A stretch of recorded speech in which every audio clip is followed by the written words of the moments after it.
Të nderuar shikues të Euronews Albania, përshëndetje. Mirë se erdhët në Balkan Talks. Në emisionin e sotëm, siç ka edhe vetë emrin emisioni, do të fokusohemi tek problematikat e veçanta me të cilën ballafaqohen disa prej shteteve të Ballkanit Perëndimor.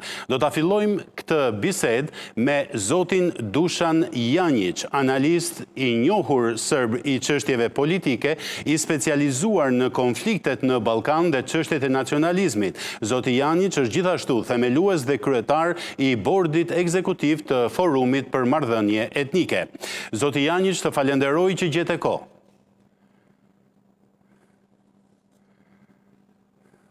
Thank you for calling me and I'll be again. Faleminderit që më keni thirrur sërish pas një mungese jo të shkurtër. Kjo është e vërtet, por zhvillimet në Rusi dhe në lindjen e mesme janë fajtor. Ndërkohë, zoti Janjić, doja ta fillonim këtë bisedë. Dje pam një protest shumë të tensionuar përpara fakultetit të drejtësisë në Beograd, ku një shofer goditi një të moshuar 90 vjeçar, i cili po bllokonte rrugën bashkë me studentët. Në opinionin tuaj, apo mbërrin Serbia në prag të një konflikti civil?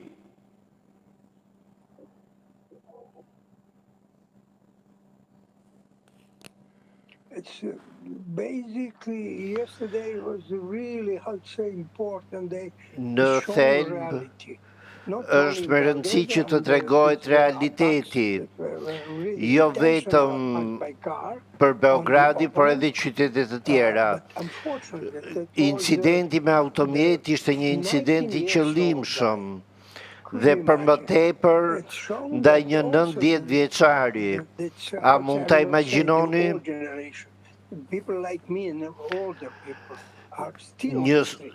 Kjo tregon që njerëz të këtij brezi janë ende në rrugë dhe po mbështesin studentët. Dikush nipin e tyre, dikush mbesën e tij.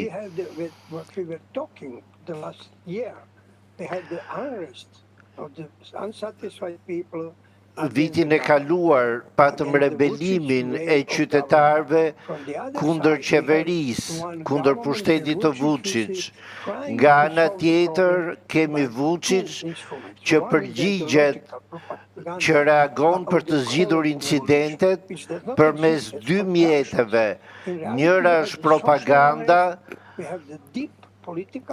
kundër protestave sociale, në një kohë kur kemi edhe krizë institucionale dhe ekonomike, me njerëzit që nuk kanë mjaftueshëm të ardhura për jetën e përditshme, dhe pastaj qeverinë që është e fokusuar tek politikat e saj. Pra kemi një problem të rëndësishëm.